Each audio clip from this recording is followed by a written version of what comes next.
você estiver, até no exterior. Transformamos sonhos em profissão, tecnologia em inovação, saúde e segurança em bem-estar, conhecimento em futuro, talento em liderança. Transformamos até a sociedade. Representamos e incentivamos indústrias, empresas e startups em tudo que elas precisarem, do setor A, B ou C e de qualquer tamanho. E para elas entregamos soluções únicas, integradas e personalizadas, porque somos muitas e ao mesmo tempo uma só. Viva a transformação!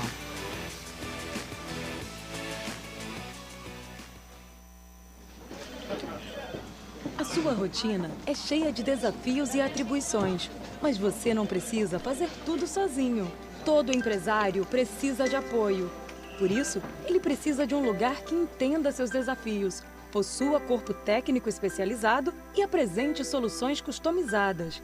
A Firjan é este lugar. A gente pratica o associativismo de alto nível, garantindo a prestação de serviços de excelência e benefícios exclusivos para os associados. Reunimos empresas e indústrias de todos os tamanhos e setores em torno de um propósito comum. Juntos, conseguimos fortalecer ações para alcançar grandes objetivos.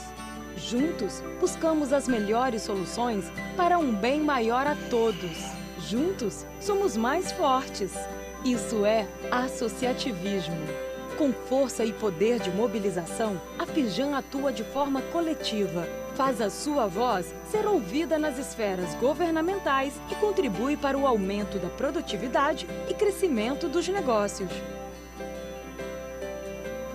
Ao se tornar associado, sua empresa passa a ter acesso a soluções, benefícios e valores diferenciados nos serviços e produtos da Firjan SENAI, Firjan SESI e Firjan IEL, além de uma rede de parceiros e convênios com vantagens exclusivas.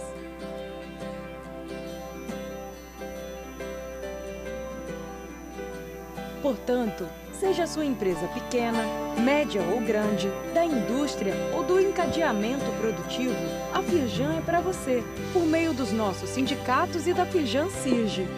Para ter acesso a todas as vantagens é muito fácil. Basta acessar nosso site, preencher a ficha de pré-cadastro e aguardar o contato da nossa equipe. O lugar do empresário é na Firjan. Conte com a nossa parceria estratégica.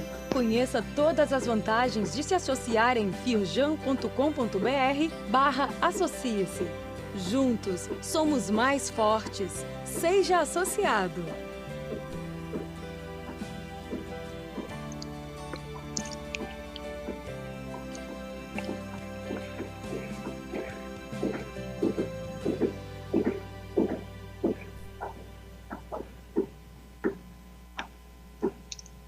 Good morning, everyone.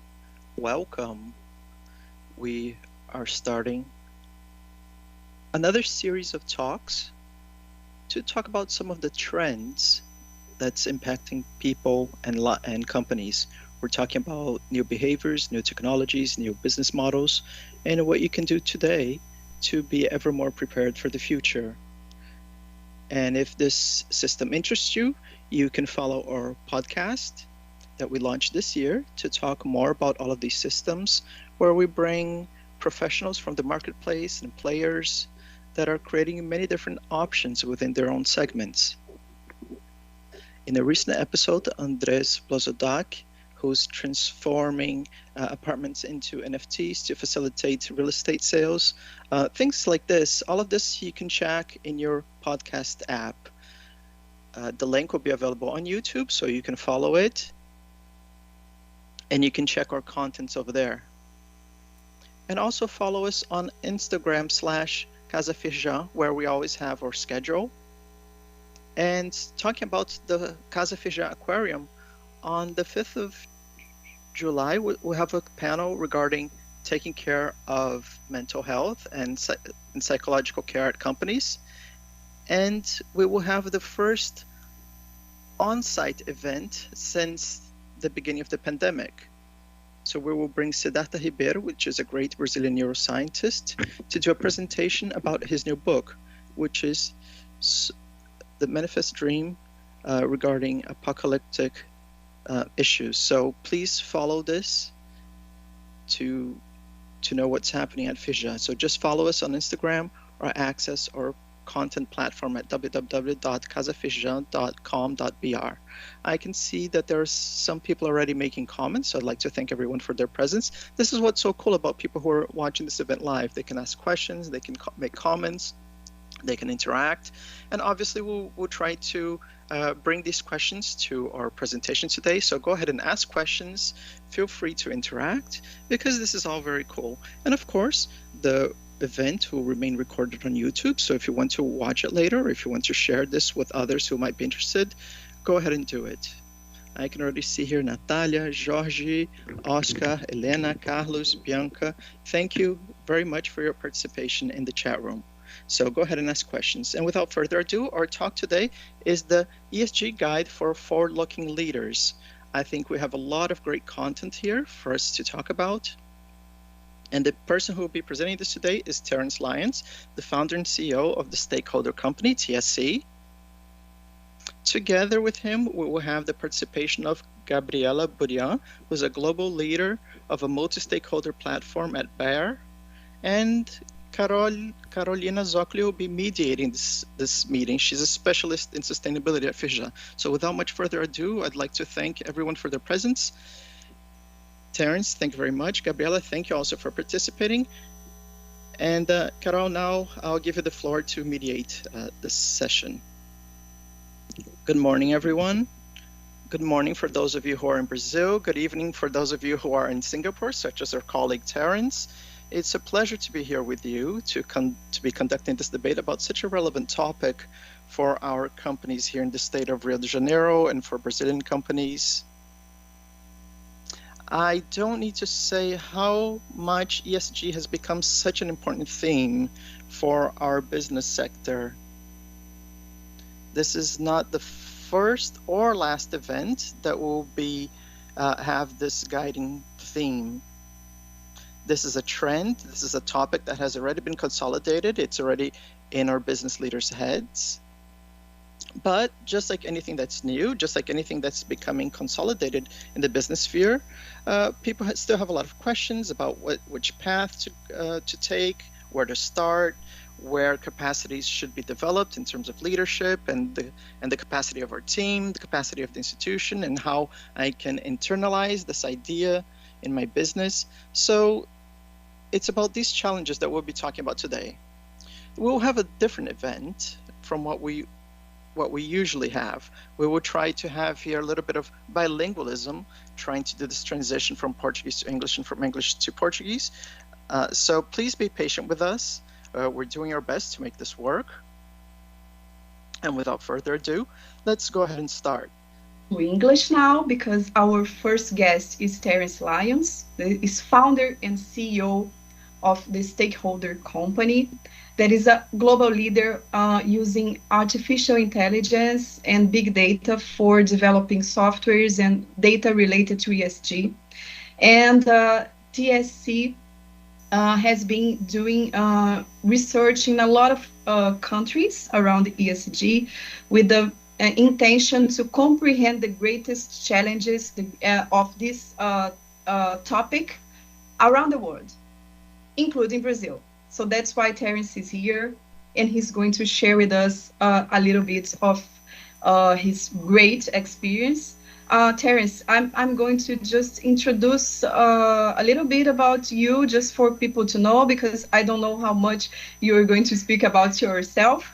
But I would like to say that, first of all, Terence is based in Singapore, but he has extensive, great experience around sustainability and data, which is very interesting because ESG, sustainability, depends a lot on data for us to develop better public policies, strategies, and to be very to the point on what companies need to do about it. So Terence has 17 years of experience in corporate communication and public affairs, working across Asia, Europe, and the US. He previously headed Microsoft's global stakeholder engagement strategy, and he has worked with many of Fortune 500 companies such as ExxonMobil, Nokia, HP, HP in Portuguese, to help them better manage their reputation and stakeholder engagement programs. And there's a lot we have to say about ESG and stakeholder engagement. So please, Terence, be very welcome. The floor is yours. Let's debate this very interesting topic. Obrigado, Carol. And bon dia to everyone, and particularly our co-author, Gabriela. It's lovely to see you again. I do have to apologize, everyone, because since I was last in Rio before the lockdown, my Portuguese just hasn't improved at all. So I do apologize that we have to speak in English. So very sorry about that. But I've always enjoyed Firjan events. In fact, I was there just before the lockdown for a wonderful session on innovation. And I was privileged to have a tour in your lab. And there were so many robots and drones and fun things to play with. I just wish I had had more time. But yep, today we're going to talk about ESG. It's pretty important. And particularly in Gabriela's field, in agriculture, it's even more important. We know what's happening around the world in the Ukraine. But I just did some reading yesterday, and I found it very, very interesting to see that a nation of 40 million people in the Ukraine feeds directly 400 million people. And that's directly. And there's all the indirect consequences of what's happening. So we do live in a very difficult time for the human species.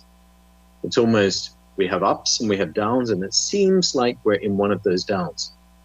My belief is that ESG will play a fundamental part in helping us as a human species actually survive the next decade, and the next decade, and the next decade after that.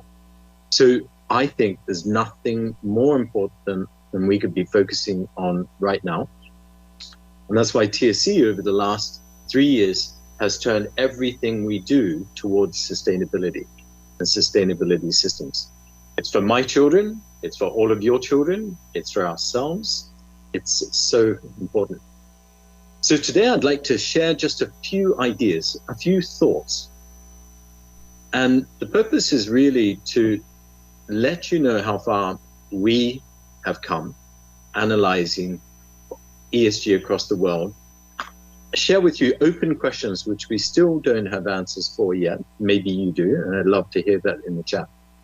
But without further ado, I'll go ahead and share that. Okay. So Carol was kind enough to introduce us, so thank you for that. We're actually today one of the global leaders in ESG, and we work with lots of diverse companies around the world. But what we realized is that that's interesting, but there are some very big questions. Now, what we discovered at the start of these tours that we did across the globe is that the fastest thing on the planet is no longer the speed of light. It's people becoming or calling themselves ESG experts. And some of the data on the right shows that we have a 75% rise in media coverage over the last year. We have 40% salary increase for people with ESG expertise. And we have examples like PwC, who are investing $12 billion in creating 100,000 ESG jobs. It's amazing. It is the future. And one thing we look at with great interest, given the size of our team in LATAM, is the Latin American context. So where are we in Latin America? And this is a very high-level summary, so if you disagree, I would love to hear from you. But what we see is that the demand from Latin American investors is actually one of the highest globally. So we have 64% who consider it a priority, as against 56% in the rest of the globe.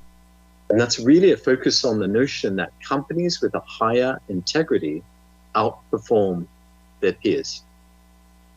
We also see the motivation, the number one motivation is the value system. Now, I've spent some time in Latin America, in beautiful Brazil, right down to Argentina and up to Mexico and pretty much everywhere in between. And one thing I always felt about Latin America is the strong sense of values that people have. And in fact, this shows that in a chart where 59% consider their investment strategies need to align with their organizational principles.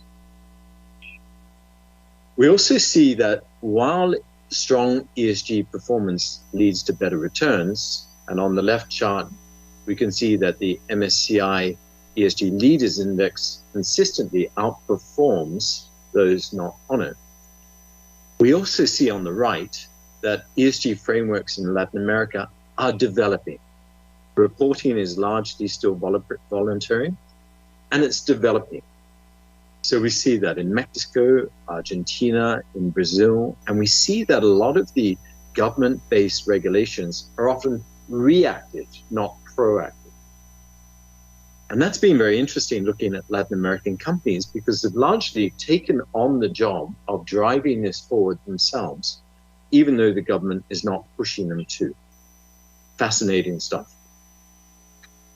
But what we did is we stepped back a few years ago and we said, okay, it's time to get really smart on ESG. So I personally read thousands of articles on ESG from academics, from business, from investors. And the strange thing is, the more I read, the less I knew. I would get repetition. I would get incorrect statistics, incorrect statement. I would get largely feel-good notions of we need to do this because it's good for the planet. But none of what I read really led me to understand, okay, so if we do need to focus on ESG, how? How do we do it? Give me a guidebook. Give me a playbook. And so we set out to write that. Now, the first playbook that we wrote was called the ESG playbook. It's a higher level series of models designed to guide everything from amateurs in ESG right through to experts. And actually recently with Gabriela and working with the World Business Council for Sustainable Development, we've actually been able to develop a roadmap to ESG leadership. So super important stuff. So please, if you are interested in that, go ahead and download it.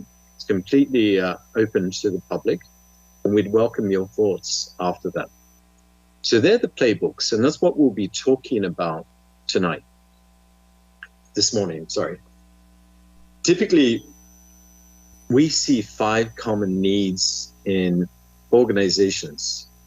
One is that they need to have a shared understanding of ESG. The next is they want to keep pace with this rapidly changing ecosystem. The third is, how do I do it? What are the steps I need to take to have a strong, outperforming ESG workflow and process? 4 was the notion of this subject of materiality, and we'll come back to that. Materiality in ESG basically means what matters to you, the company, and what matters to you, your stakeholders. Things like climate change or greenhouse emissions. How important is that to you compared to your stakeholder groups? And so the notion of stakeholder mapping becomes very, very, very important. And so that's the point 5.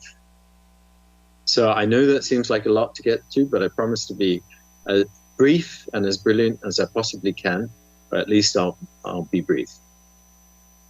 So the first need was to understand ESG. And really, there's a lot of data on the right. Don't really focus on that, but focus on the notion that ESG is simply a set of forces. There are investor forces. There are consumer forces, employee and staff forces. That's attraction and motivation. It is becoming government requirements. It reduces your risk from litigation volatility. But quite simply, many of the people that I talked to in Latin America when we were doing this just simply said, Terence, it's obvious. It's just good for business, and it's good business practice. The next need was to keep pace with the ESG ecosystem. And this picture is truly awful. It's a horrible picture. That's a picture of the ESG ecosystem. Everything from the disclosure standards to the frameworks, to the benchmarks, to the alliances, to the frameworks, and to the resources, credit rating agencies. It's very, very, very complex. And if we look at what happens to standards at the bottom, this is truly an acronym soup. We start off with a few ISO, etc. WBC, CSD comes into play in 1995. Then we have the CDSB, and then we have the TCFD, and then we have the SASB, and then etc., etc., etc. Just keeping track of all of that development in the ESG ecosystem is a full-time job in itself. So what the next thing that clients consistently said, and people that we interviewed, was, what do we do? What is the workflow? And so over the course of that paper, we define 6 key steps. So 1, we have to define our purpose. Then we have to figure out the reporting framework that we're going to be focused on. We need to do this materiality assessment, which is to ask, what matters to you all? Please tell us. Third, we need to engage the stakeholders to prove that. Then we need to gather all of this data. And data is truly myriad and complex in the ESG ecosystem. Then we need to report it. And then we need to cross-check. We need to monitor what's happening, and are we picking up any controversy in our business. Now, the hardest things that we found were step 2, materiality assessment, step 3, stakeholder engagement, and step 6, controversy monitoring. So we'll show you a little bit what that looks like in a moment. Now, the next point, the next need was essentially to have a God's eye view of materiality. So as a CEO, as a sustainability team, as an ESG leader, I need to look at my whole region or my country or my planet and understand what's happening dynamically, almost in real time. What's happening, who's making it happen, and how can we influence it as a company? And that's why we call it God's eye. It's actually quite complex, but you need to be able to simplify this thing so that anyone can do it. And finally, when you have been able to figure out what matters, what's material, then the notion of better stakeholder engagement. Now, we know that ESG and sustainability and green is a competitive space. I'm going to say that my company is green, but my next competitor is saying, oh, no, we're shiny green. And then the next competitor is going to say, oh, no, we are super shiny Teflon green. In the end, no one believes it. We need the proof points. It's not just a message, but it is a battle. It's becoming a battle. So increasingly, when we look at themes like plastics, this looks complex, it's really not. We just see that there are 52 global plastics initiatives. But when we look at ocean cleanup, we see that that in itself is a dense network of governments, of NGOs, of producers, of academia. It's complex, but it doesn't need to be impossible to do. So what I'll do is I'll stop sharing there, and I'll actually take you to a demonstration system, which we've been working on since the tour with, since the global tour with Gabriella and writing this book. Said, what we have up here matters. It really matters how much we care about this topic. But unless we can scale ourselves, it doesn't really matter. We're always going to be caught out by surprise. Our competitors are always going to be doing something different. Are they doing the right thing, or are we doing the wrong thing? Who knows? So we need to be able to test this dynamically. And so after that playbook, we stepped back and we took a bunch of data scientists into the lab, and we locked the door. And then we would put food underneath the door to make sure that they were okay. And we said, only come out when you can build that. And so I'll show you a sneak peek of what they've been building. And if it breaks, we will blame the data scientists. So this is my God's eye view of the world. I'm a sustainability practitioner, or I'm the head of ESG for a global bank or an agriculture company. But I want to look across my world and say, what's happening?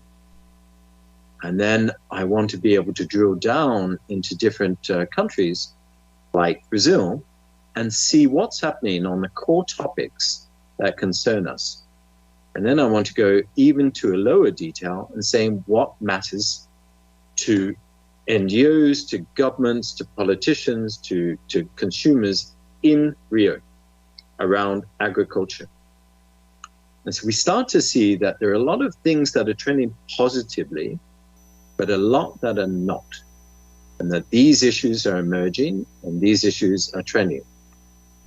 So now we start to get a sense of, okay, what's happening in Rio compared to Central District. And we start to get a shape of things. But then what we need to do is rapidly understand who's behind it, all these topics. So the stakeholder view, who are driving this debate, and what are they saying? And so here we're bringing up different content from many, many, many sources, scraping about 10 million sources for this particular window every month, and putting it into a dashboard. And once we've determined that, yes, indeed, the mayor of Rio is very, very, very important for this debate, the next task is actually to look at our friend, the mayor. And what we want to see is what matters to him and what's being said about him over time. So we see various topics, and yellow is not so good, but it's not so bad. But we see he's trending different ways on different things. And then we can drill down into what's being said about him or what he's saying. So we want to be able to do this live after we've understood who he is and then how he's connected. And once we start to do that, we get a sense of who our friend the mayor is and how he might connect to social networks.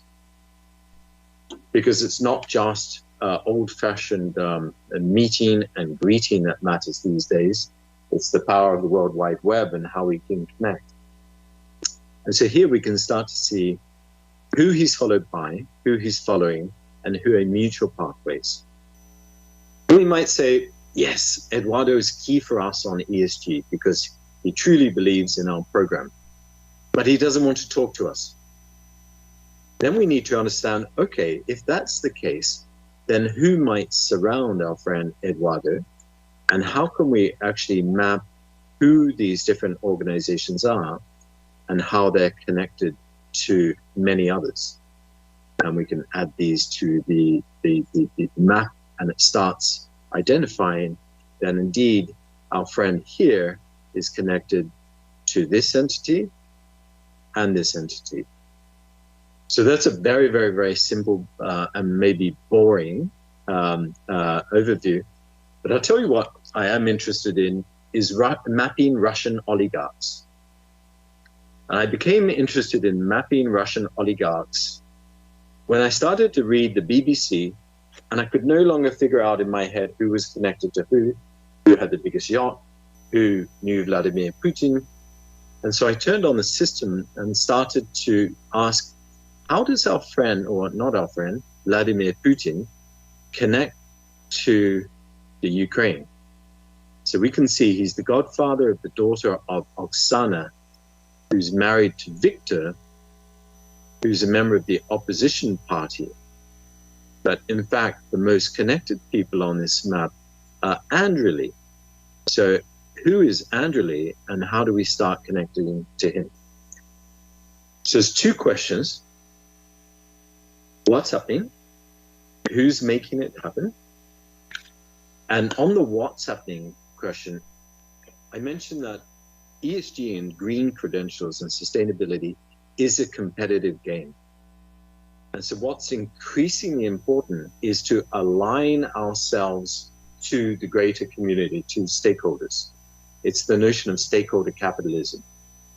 And so what this particular page that I'm on does is it looks in real time on various critical topics and starts to say, well, if I look at carbon neutrality, how are different competitors trending? JBS is not trending very well on the circular economy. Why? On climate action, let's click over here, Nestle is actually trending much better than ABF, or the Coca-Cola Company.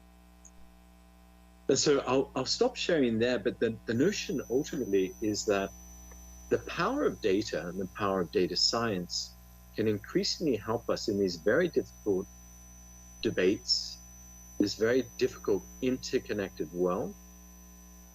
And we can start to map global planetary level data to understand how things connect together, people connect together, so that we can drive better sustainability and ESG campaigns. And so just to finish, because I'm mindful of time, Carol, I hope I haven't spoken too long. So just to finish up, much appreciate being back at Firjan. I love being with you guys. If those playbooks can help you, please download them. It would be a pleasure to hear your feedback. And also please connect with me on LinkedIn and you can request a workshop. I'd love to share with you in more detail what we do. But the most exciting part of today's event is actually Gabriela now, who's going to be talking about Bayer's program, because Bayer is truly driving a global change. That's a planetary level game changer. Because when you think that food prices have increased 37% over this year, 37%, and 25% last year. We are on the cusp, on the edge of a global crisis of food insecurity. And it's only companies like Bayer who will help us manage that. So I'm looking forward to hearing what she has to say. Thank you. Obrigado. Thank you very much, Terence. There are a lot of insights here that we are going to talk about in a few minutes. It's a very interesting tool because as I could see, we change materiality from what we think our connections and our stakeholders are dealing with to what they are really dealing with. It's like we are digging from reality, what is going on, what is in the thoughts of the leaders of our connections, our other organizations, other companies, and we can work together with organizations we choose to, we select first, for example, and we become able to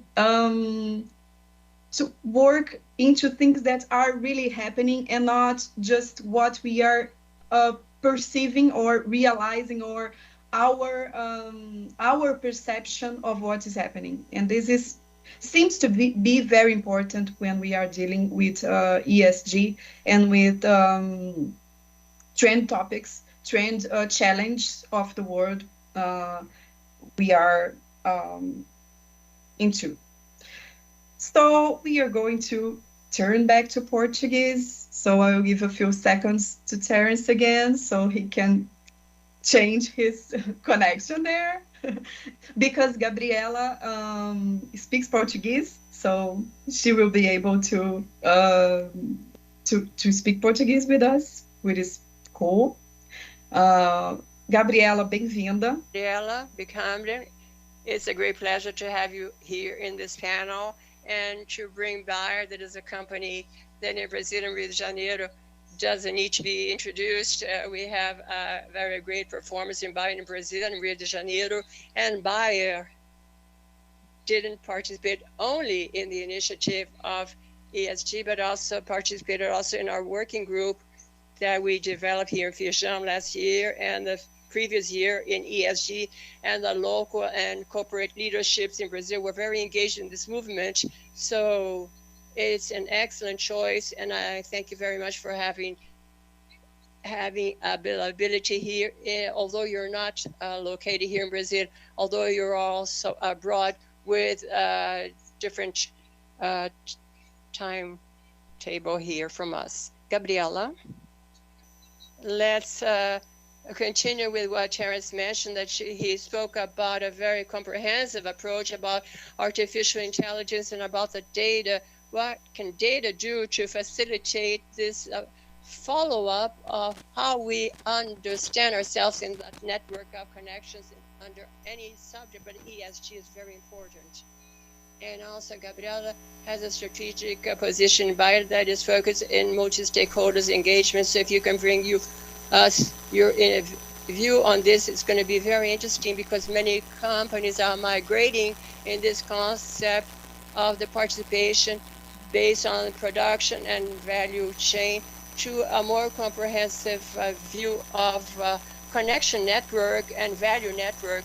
And as Terence very well mentioned, we have a great challenge, social challenge, that is food safety, and also struggle against famine. So everybody that is following this in Brazil, this has been mentioned very strongly as a requirement that always existed, but is still more evident here in our reality. And we really do have to do something and struggle against this. So Gabriela, I pass the floor to you, and thank you very much. Let's hear her, and then we'll have a debate, a collective debate. We already have questions from the audience. Thank you, Carolina. Thank you, Firjan. Thank you to all of you. It's a great pleasure to be with you. I left Rio de Janeiro, but Rio de Janeiro continues with me. Now I live in Missouri in the United States, but I always go back. My mother is very, she acts a lot in Rio de Janeiro, and we follow all the challenges that our country faces, and always knowing about the opportunities that we also have in leading, and mainly in the agriculture and food, in a very challenging moment for humanity. Terence mentioned here very well, Ukraine. We cannot start anything currently without having some time to think about this. So today we're reaching 4 months of war with Ukraine, 120 days in 2022, unexpected war. We from Bayer, we have a very important presence there. It's a Brazilian person that is leading Ukraine in Bayer in Ukraine. And we are following very closely Bayer in Germany, for example, where we used to have discussions with shareholders 2 months ago. They were receiving the refugees. So we had a hybrid connection as all the security is being done, and we are having a very great support, and we're sending seeds and medical drugs to the region. And Ukraine, as Terence has mentioned, Ukraine and Russia, this region, they're responsible for 30% of wheat in the world. So, and above all, if we think about this, can cover the challenge, and some regions that are poor regions that are more fragile from the food point of view, they depend a lot. Lebanon, for example, 60%, they require this. So the challenge is very huge. And with COVID, we already had this increase. The report, as you had shown this reality in a very impacting way, and it had an increase in food safety because of COVID in 2019, 2020. And this, unfortunately, is being considered a greater challenge now with the war. So it's our responsibility to be present and, yes, to maintain this issue of this very good assessment, a daily assessment. And that's why the requirement of this chat we're holding now and of tools that we're talking about. So I will share my screen. Carolina, you can tell me if you can see this okay. So yes, full screen, perfect, perfect. So, but as Carolina has mentioned, we have a huge presence here in Janeiro. Rio de Janeiro is our home also, besides other places, and we're very happy to be here with you for this moment to think jointly how can we face all the challenges. And besides that, we have an area of vitamins and aspirin also. Besides the medical approach, and we have an area where we'll focus more, that is agriculture. That is where I find myself. I came to the United States 10 years ago to be part of stakeholder engagement. This subject is my life. And I think this is something that naturally we do in Brazil. The stakeholder engagement in Brazil is many times is our life, because or we participate or we don't survive. So when we talk about ESG, I think that it's not only a competition, but it's also survival for each of us, for the corporations, and for the society and this planet.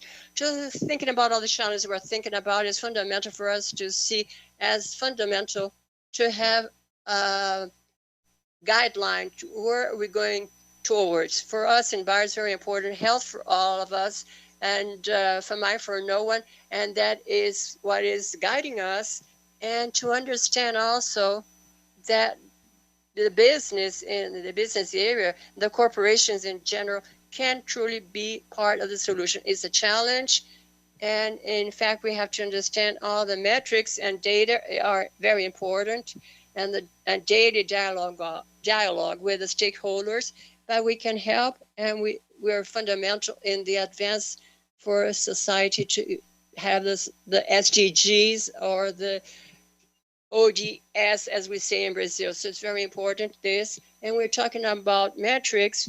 I like to talk about governance, because we cannot have a nice metrics, a nice vision, if we don't have a good governance, well-structured and very clear. We understand this.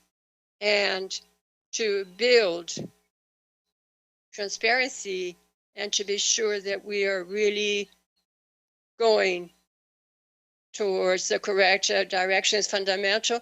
And a good governance is the base of any business that is in a dialogue scientifically with data and contact with the society.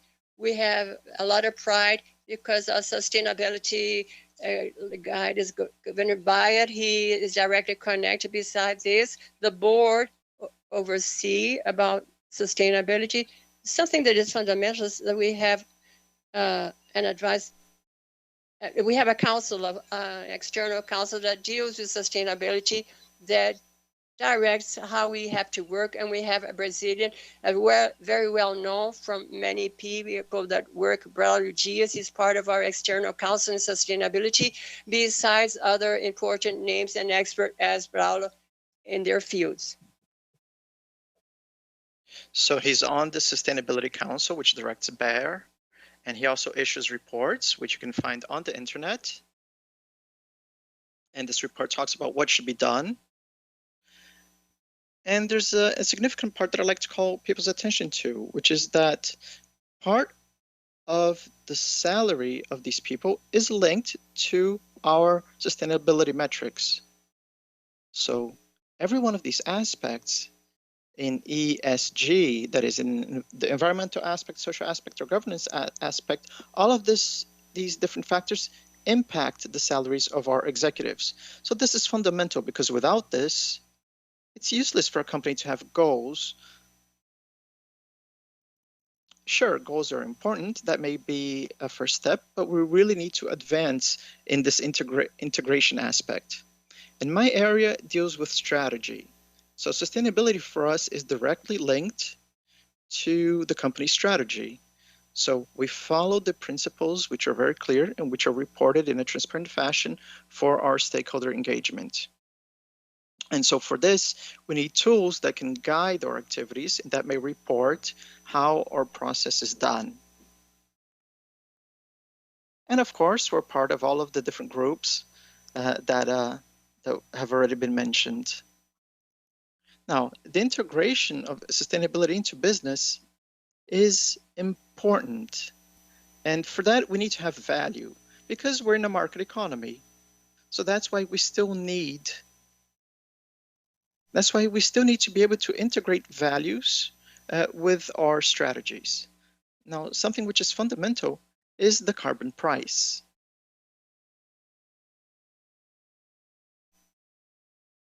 Companies will continue emitting carbon, so we need to work on pricing carbon. We need to understand what the price is. We need to understand how to incorporate this into our economy. And at Bayer, we do have an internal price on carbon, and it's 100 euros per metric ton, which is quite significant. And this impacts all of the decisions, all of our business decisions. We don't make any decision without taking into account the price of carbon, which could be issued or not, which could be emitted or not in each one of our businesses. So this is fundamental for us.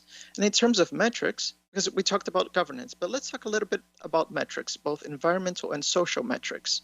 In terms of metrics, we follow the Paris Accords. We all have to remember that we cannot, as human beings, as societies, as businesses, we cannot survive, we cannot be successful if we don't take responsibility for these changes that need to be done.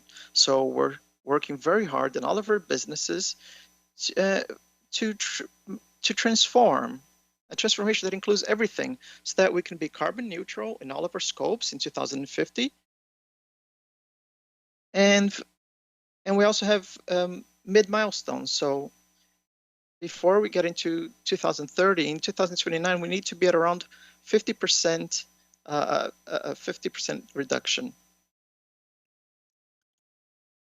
So for 2030, we want to reduce greenhouse gas emissions by 30%. And in terms of environmental impact, which is the reduction of the impact of our chemical products, we also have a goal of 30%. And now we're migrating from products to solutions because we understand that we can't work with the delivery of products without having the idea of the whole. So we have to really work with this idea of the ecosystem. We have to work with farmers as well. The challenge belongs to all of us so that we can be successful and produce more using less. So from the social perspective, we have what we call 100 million smallholder farmers. That's what we want to have by 2030 in low and medium income countries. So obviously, this is not a focus for all countries. This is basically focused on the Southern Hemisphere. This is something that we want to have to meet the demands of the agricultural sector. And obviously, these people need special tools, they need specific tools, especially, for example, even the seed package needs to be different. So we're already halfway through the first goals. And we have some other goals related to consumer health and medicine. So we have the goal of meeting demands of 100 million women in the same region. We want to give the access to contraceptives to these people. And we want to give access to self-care to these women as well. And obviously, we have to talk about gender parity. So that's one of our goals. That's one of our goals in all levels of the company.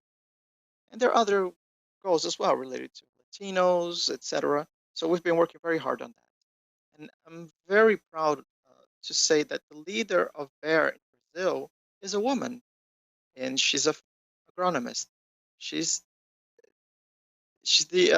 We're the only company that has a female leader that came from the field. So we really are delivering these results. And so what we're doing is we're ensuring that diversified talents have space in our company. and that they're able to enact the changes that are necessary for our business and society. So in terms of goals, we talked a little bit about this already, but I just wanted to bring this information here to show you how we're linking all of this to our business. These goals are not the foundation's goals. The FAIR Foundation has its own goals, but here what we have is basically business goals. So all of our solutions go through all of these goals. Our solutions need to deliver a reduction of CO2, and they need to have a smaller environmental impact. And we also want to impact smallholder farmers. So on the right-hand side, you can see a lot of our solutions.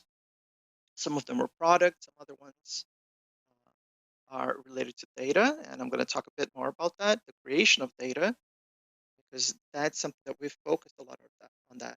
So our tripod is sustainability, innovation, and digital transformation.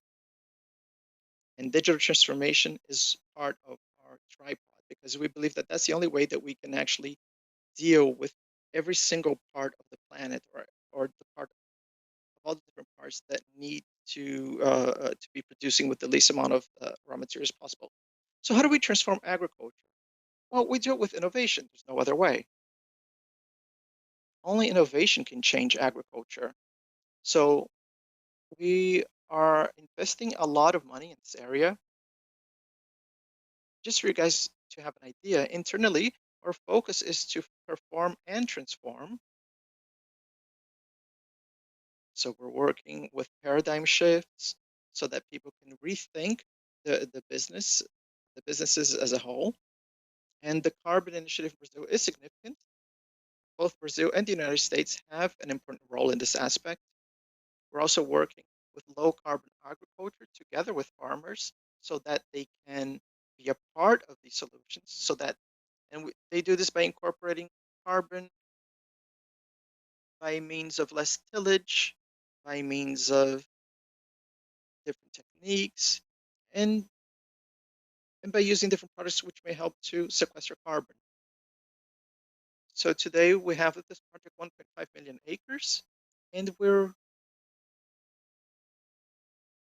just to conclude, basically, we really see, or we want to integrate all of those global challenges. This is what Terence and Caroline have been talking about. We have all of these global challenges.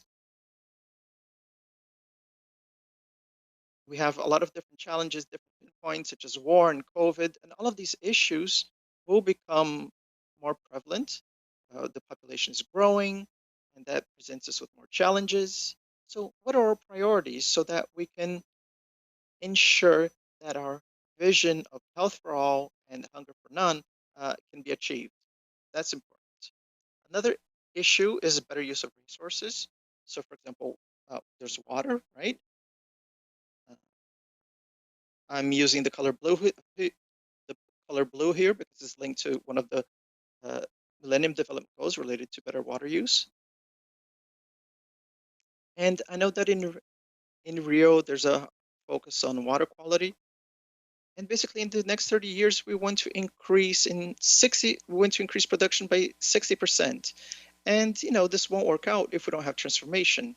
So we're working very strongly with water and new products and new solutions.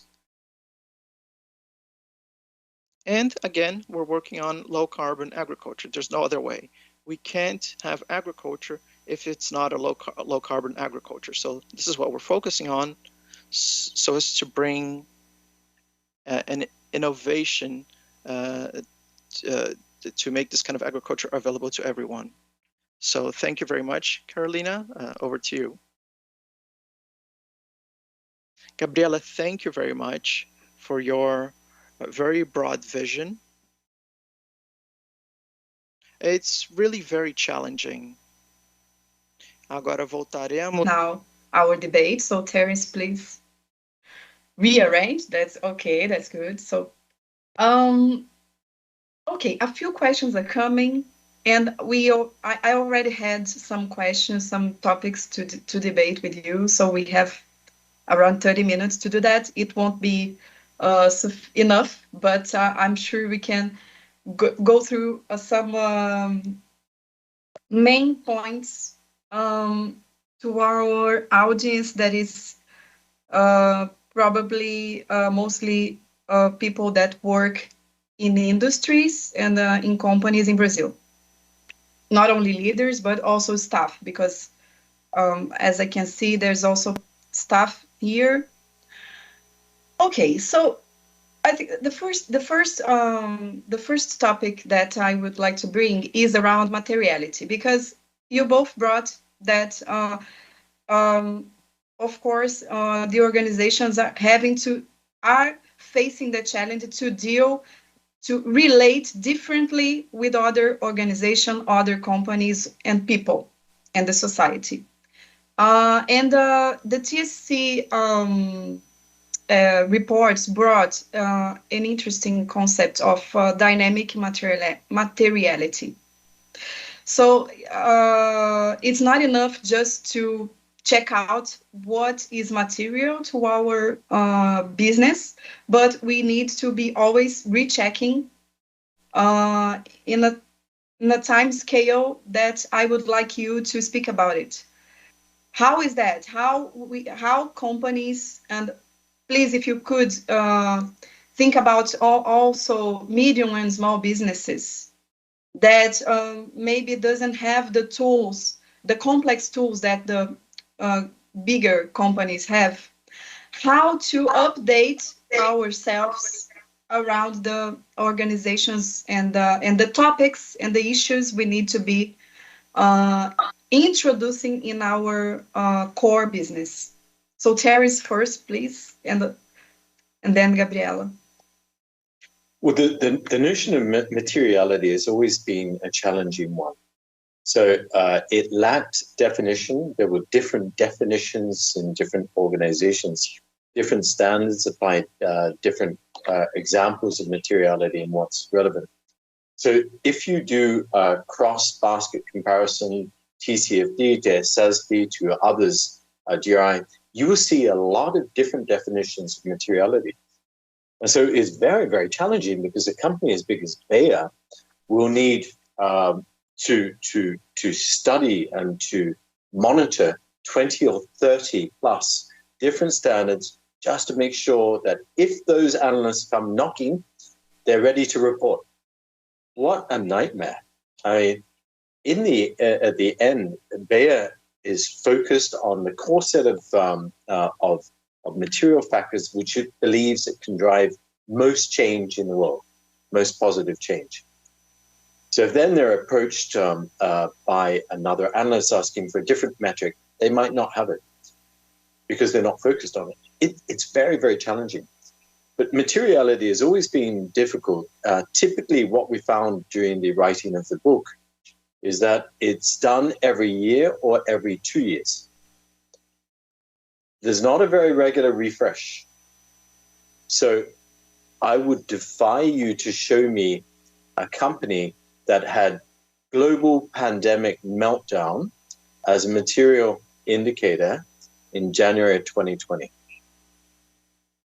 So we have to be far more dynamic, but materiality then became double materiality, and now it's dynamic materiality. We actually, whilst most of the participants in the writing of the book with Gabriela agreed that, yes, we should do it more often, they all considered that it was almost impossible. It was too expensive. It slowed the whole company down because you need multiple levels of management to approve. And whilst they're approving that, they're not running their ESG program. They're designing the materiality.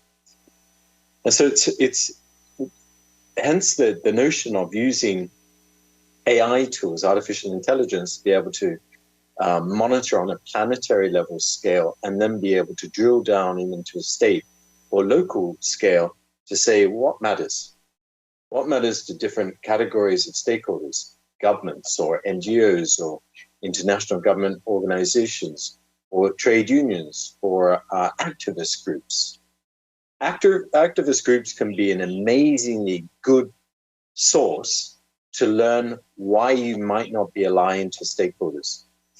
And yet often we've found that companies won't go and talk to the activists because the activists don't like them. and they don't like the activists. And so it's this constant battle between them where it's like the monkey. I see no evil, I hear no evil, I speak no evil. I'd rather not talk to those activists.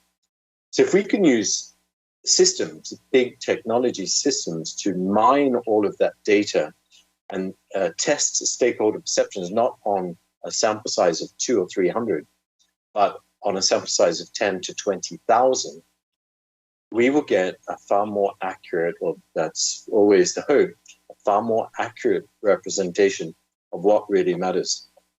But you know, one comment I'll just make at the start. I said that sustainability was a competitive space. I want to be greener than my competition. But competition can also be good in this space. Because if Bayer achieves excellence in one particular aspect, that's wonderful, because everyone is going to copy them. And so what you see here in this very, very competitive agriculture space is Gabriele and Bayer gave long periods of time to writing this playbook so that their competitors could learn faster. Why would they do that? Because ultimately this competition will drive us to a better place, and we all win, not just one company. But Gabriele, I'm sorry I talked too long. I'd love to hear your thoughts. Yes, always good. I love to hear you, Terence, and always good. Totally agree. And in fact, it's, I must say that we, among our group, our friends are many times in sustainability areas of competitive companies. Then what I totally can say is they are not my competitors. They are my friends. The competition is on the ground with our solutions. And in order to be ahead of the competition on the ground with solutions, this part needs to be the best in class. Then we need to always be transforming. Then the real differential in the power of transformation, right? It's how we can use the information faster. Then back to the question that Carolina brought to us, that is crucial, is absolutely correct. Materiality matrix. This exercise was in the past a picture, right? We used, I remember when I did my sustainability master degree 10 years ago, it was like we did this, and then after a while we would come back to check. And yes, 1 year later, we would read the different scenario. Then this is where the transformation requires tools, like what Terence presented to us. And I must say, I love this tool. Then back to Carolina's point is about, okay, how about the smaller companies, right? How can we, Bayer works a lot with our suppliers, because we understand that we are responsible for the small and medium companies. Then we need to go with them, right? Otherwise, there is no way that we can be better as a society.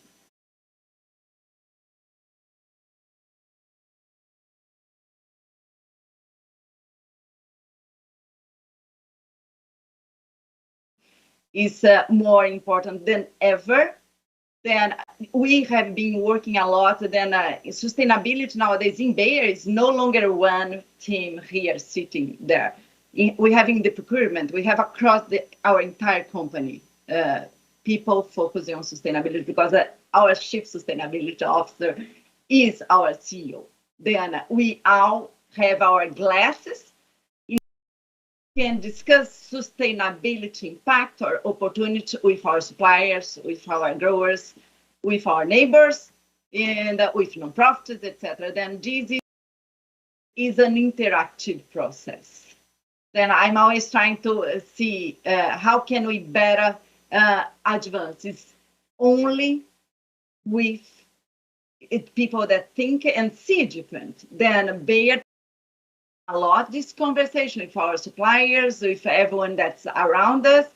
And more than that, in fact, one of the filters that we have when we are asking new new solutions from our suppliers is in fact all the ESG. Then this is also a component, and we help, of course, our suppliers to understand how this needs to be done.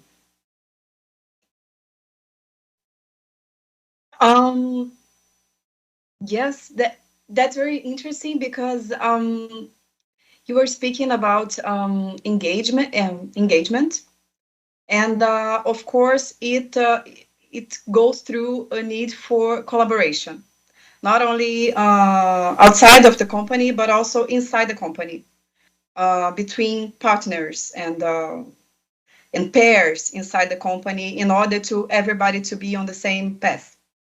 So I would like you to speak a little bit about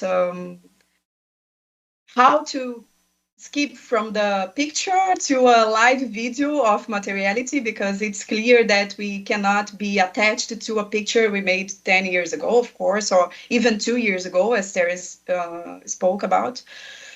So we need to be dealing with things that are happening. We need to be changing our perception and our strategies inside the company. And this is not only about ESG, of course, but ESG is our topic today. So how, in Brazil, when we talk about network, it always comes the challenge we have. Of course, it's not only Brazilian situation, but in Brazil, it is real. We have like a collaborative crisis we need to deal with. People don't naturally relate with other organizations, or even inside the organization. Sometimes it's hard to get through the colleagues, the pairs, to put everybody together on the same boat, especially when it comes to sustainability or even ESG, that is more economic related, financial related, but there is a matter of trust that we need to talk about. So if you could speak a little about confidence, trust, how to collaborate, how we can oversee this challenge, how we can leave it behind a little bit in order to go faster. Gabriela, if you could start. Yeah, that's a very interesting and crucial point, Carolina, trust, right? We have been working very hard to ensure we can build trust internally and externally. Then how can you work on it? It takes a lot. Then it takes, first of all, it takes transparency, right? Then what we have been doing internally is ensuring we all can work with the same vision. It's ensuring you have the same vision. Then if you are my colleague and we both need to deliver the same vision, then this helps our collaboration. Remember that if we remember that we needed to deliver on this, then sustainability need to be a common ground, need to be a goal for the entire company connected to the business. Otherwise, this goes to your point that I want to deliver what it's in my specific area of action, and you will be having a different point. Then the connection, what connect all of us inside one company or inside the society, for that matter, is in fact how can we ensure everyone will be there, will have food for all, health for all, and our kids, like Terence also mentioned, will have the right to have it too. Then there is 2 points here. One is the knowledge, right? We need to ensure people understand that this is serious. We are talking about survival of each one of us, of our companies, and there is no way that we can go ahead like we have been. We need to reduce CO2 emission. This is connected to each one of us, and the transparency needs to be base of everything that we do. Then back to your question, how we collaborate better is ensuring we share a common ground, first of all, the same vision, the purpose, and I believe this was part of the the guide too. You need to have a purpose. After that, you need to ensure you have clear, or what I say, transparency, clear steps. Then there is no more, if there was someday, but we cannot have a hide agenda.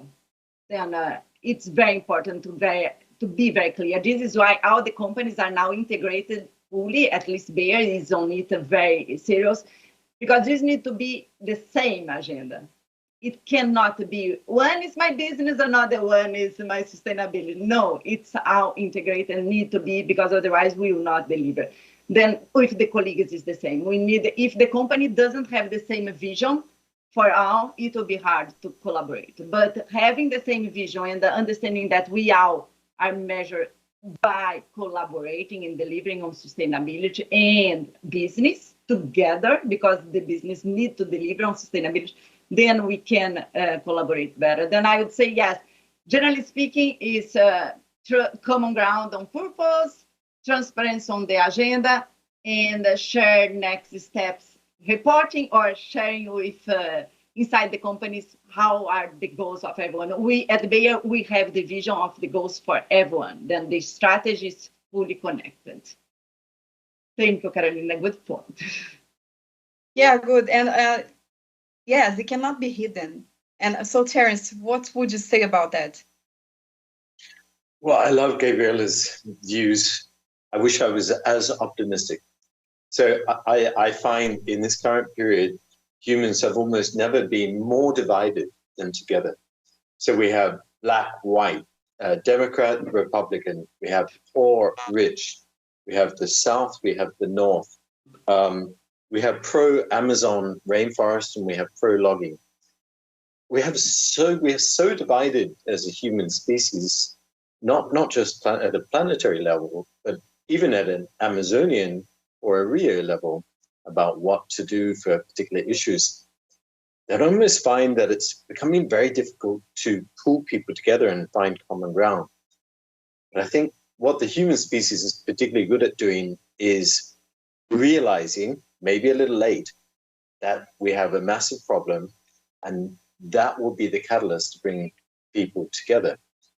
So I think about, I share Gabriela's perspective. When you have collaboration, it's a very positive thing. We actually came up with a model once, and we called it the shared value model. I have two mountains. Mount ExxonMobil, I'm an oil driller, and I have Greenpeace. At a visionary level, we will never align. Our visions will differ. I'm an oil company. I exist to maximize profits from hydro capture. I'm Greenpeace. I exist to save the planet. Never will we be able to talk. But as we go down the mountain, we start to see that the mountains start to overlap, and that as an oil company, I want to minimize oil pollution because it affects my share price. Greenpeace, also TIC, has that same goal. And as you go lower down at a tactical level, there are many opportunities to collaborate and share value, even if you don't need to agree at the top level. You were speaking about tactical level, and there's a question of the audience. Actually, the first one that we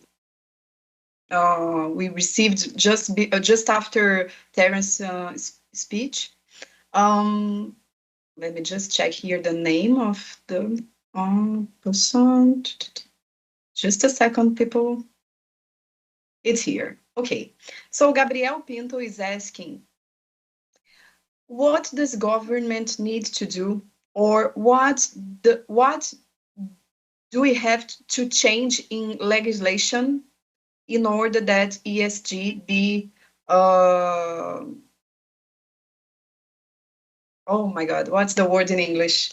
Incentivado, to be scaled up in Brazil. And I will change a little bit of the question, because when Terence was showing the graphic situation where we find the connections, there were a lot, of course, of government showing there. Of course, government is one of the stakeholders we need to deal with all the time. And so I would change a little bit of the question, not what we have to do or if we have to do something, but what was your experience until now, Gabriela and Terence, on this relation between private or market organizations and the government in order to reach out to a better pathway to achieve ESG goals? So I don't know, maybe Terence first, because the question came after his... I'm sorry, Terence. That's all right. Some hard questions will have to show up.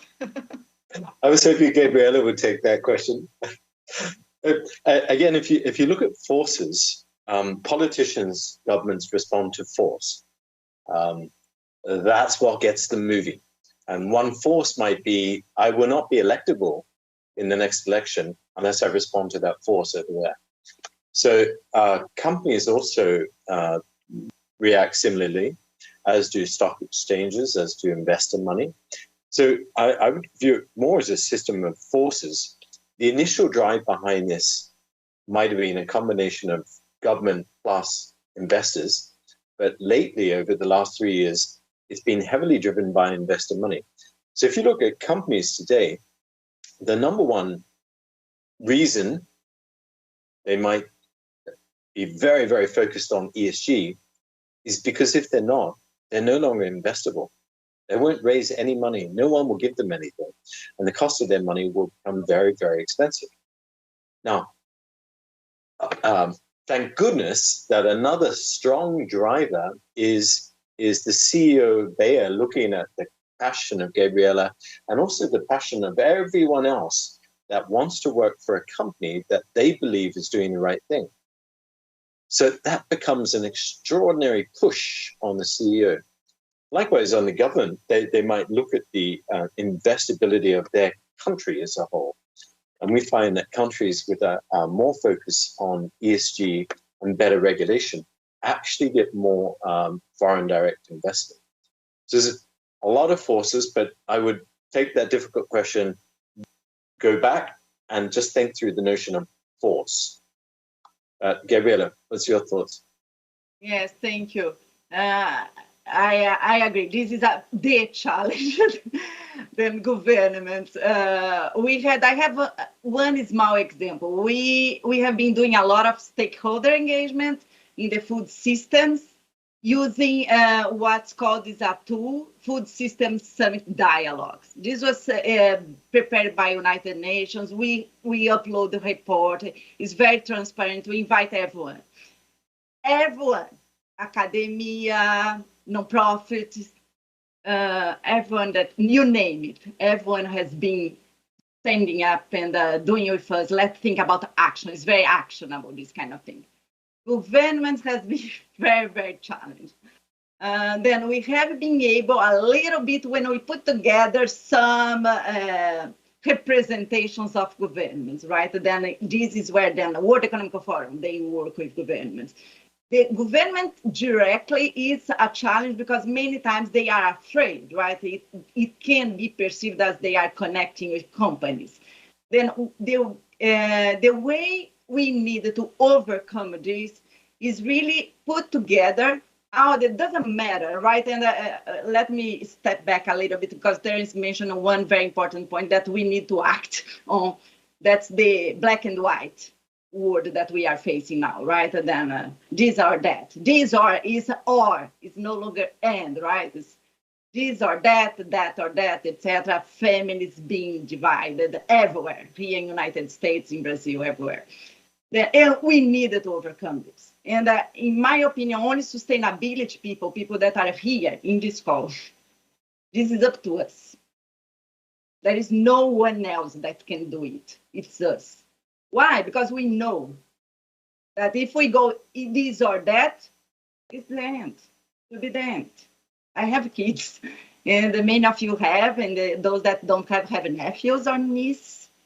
We need to believe, and Terence also mentioned that I'm optimistic. I'm optimistic because otherwise I couldn't stand up each day. And I wake up like 5 a.m. because I believe there is a lot to be done. And I believe it's on us. There is no salvation. It was in the past, I believe we were like, oh, the government will solve this. The CEO will solve this. Finish. There is no this leader out there that will solve everything. It's up to us.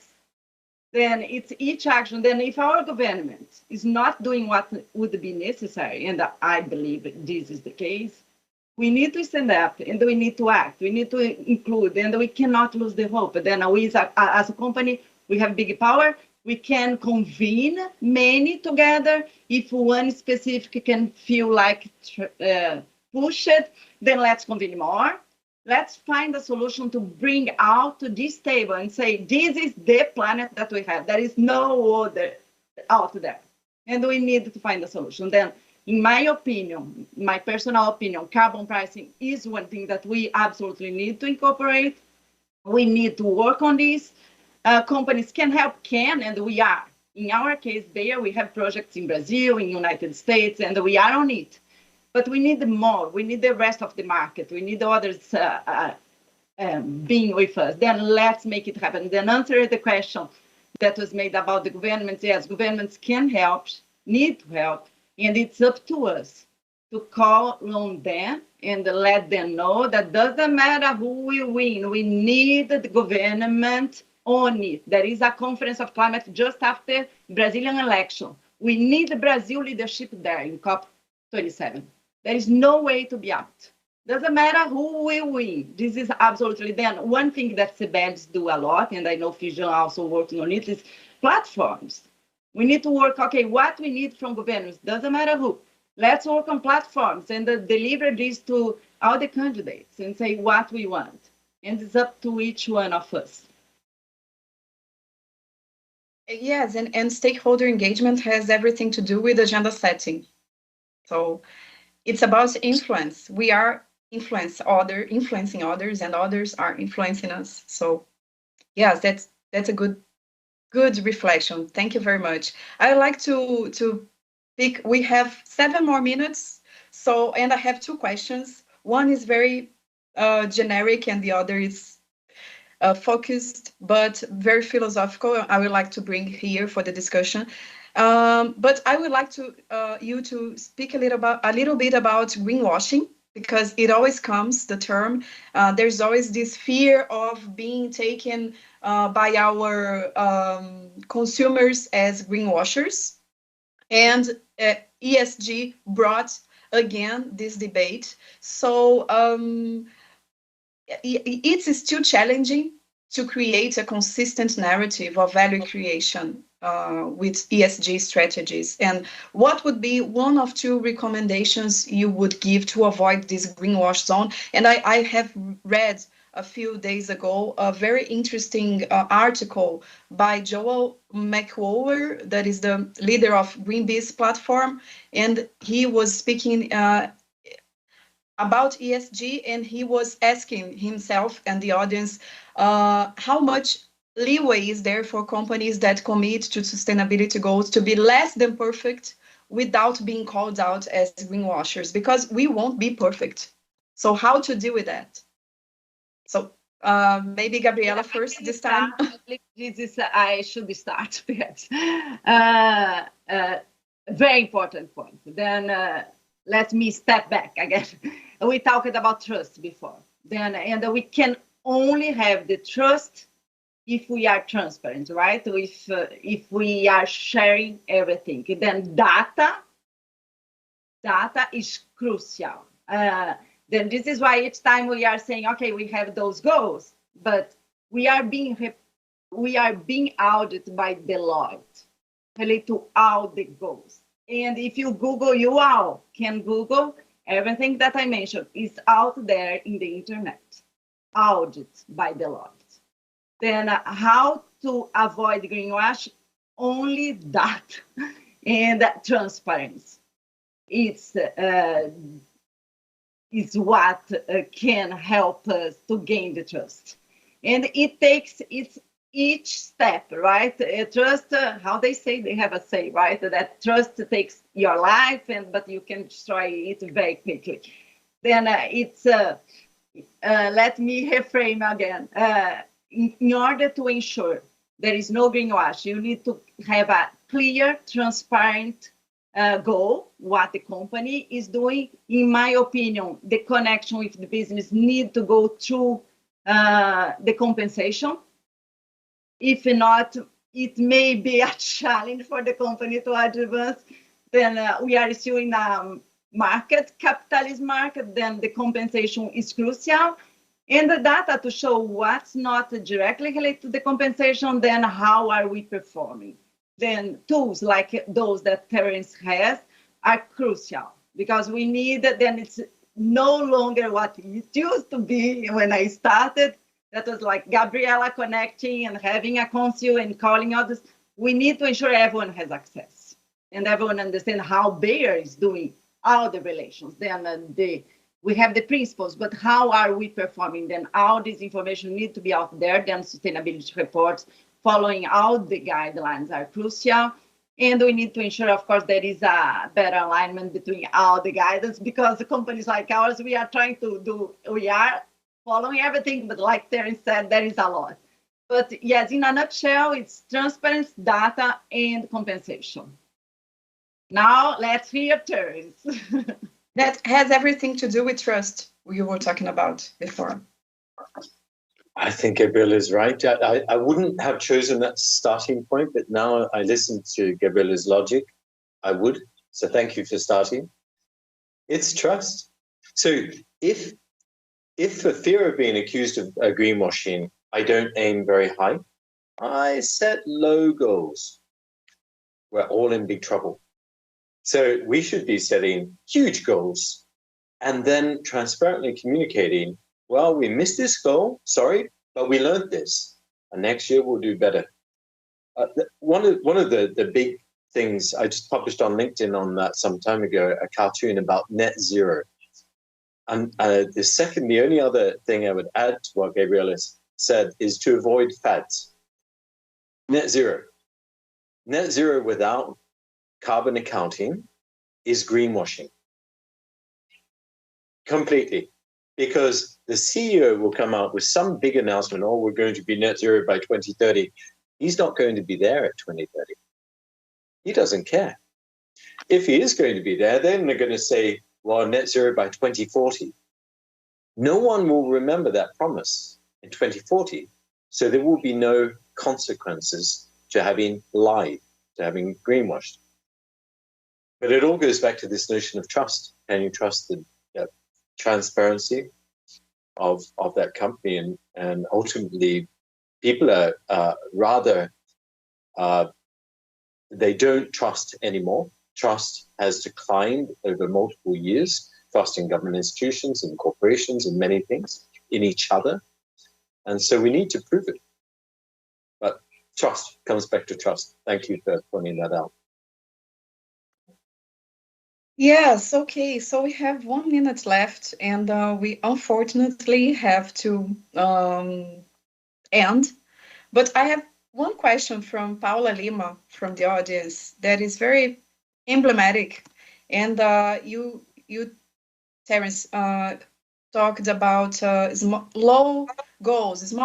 How do small goals relate to a huge challenge? And Paula is asking, how, for example, a small project with a vegetable garden inside the school can impact carbon questions, climate change questions. So I would pick this very, very emblematic question and ask you to do your final words answering, and also connecting to your final words of how can a small project, a single project, be impactful, be meaningful for these huge questions we have to resolve all together inside our businesses and our families.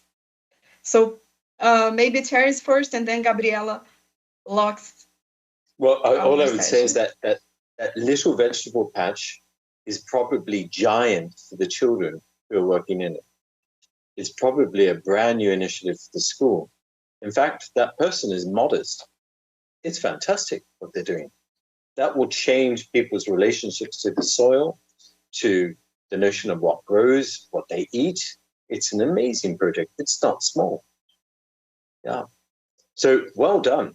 and it takes many of these little projects which will lead us hopefully to, and I'm optimistic like Gabriela, to find some way to avert this impending crisis that we're even now facing. Gabriela. Yeah, I agree with you. Walk the talk, right? It takes each action. Then in my house, we do everything. In my community, in my company, we do everything that we can. And the one final point is everyone that's connected now. It started at 10 a.m. in Brazil. Here in the United States was 8 a.m. In Singapore it was 8 p.m.-ish. Then each one made the time to be here. Or if you are going to be listening this later, you are making the time because you believe something can be done and because you believe in your power. Then what we need to remember always is each step that we make, each action, it's impacting. Doesn't matter how. Then we need to be careful because we are impacting always. Then my footprint, my actions impacting my kids, my neighbors, and we need to have the conscience. We need to know that it's a huge responsibility to live in this planet in 2022. Huge responsibility. There is a lot of people that are like me, but if they are born in Ukraine, they are facing a big challenge today. Then what I'm doing with everything, with my garden, with my neighbors, with my kids, with my bike, making some choice. With each choice, we are impacting. Then it's a huge power. It's challenge. We have a choice to make. That's like, oh my God, all those challenges, right? What can I do? Or, oh my God, I can do a lot. Because I will be part of this revolution that I believe is happening. And I believe people that are here are part of this, of the change that we know need to happen. Then I appreciate a lot the opportunity. I appreciate the tools that Terence and his team are building. I appreciate the work that Firjan is doing. I appreciate the work that Brazil is doing, making sure we produce and we conserve at the same time. And I appreciate also the opportunity to think about what else can we do. I want to make sure when I finish my life here in this planet, there is this saying there, she did everything that she could. Then I would be like, check, and I can go. Thank you so much again for everyone. And yes, the garden is very important and each action is crucial. Thank you for doing this. Thank you, Gabriela and Terence. Terence, I will change to Portuguese to finish our session. So, for you to understand. Pessoal, muito obrigada. Eu estou absolutamente honrada. Very much. It was an honor to have conducted this debate. It was very enlightening. It was very provocative. The tools are fantastic. The challenge is enormous. And many large activities are important, activities of large corporations and initiatives of industry to internalize all of this in their strategy. With the help of tools to filter our paths, I think that's very important because we have an enormous quantity of information circulating. So we really need to have focus. There's no other way around it. And at the same time, this focus needs to be dynamic, as has been said here. And again, small activities matter. So this set of lessons that we take from this talk basically will impact every single one of us as leaders or as professionals within our institutions, or even as activists within NGOs where we work. So for sure, this talk served as fuel for us to keep moving ahead. So thank you very much. For those of you who like to keep accompanying the work of TSC or BEAR or Firjan, again, the social media channels of all of these institutions have a lot of information. Our set list on YouTube also has a lot of content about ESG, about sustainability, about important issues for humanity, especially information on the aquarium list at Firjan. So keep following us, and thank you, everyone. Have a good evening, Terence. Have a great day, Daniela, and have a great day, everyone who is watching us either live or later today. So thank you. It was a pleasure.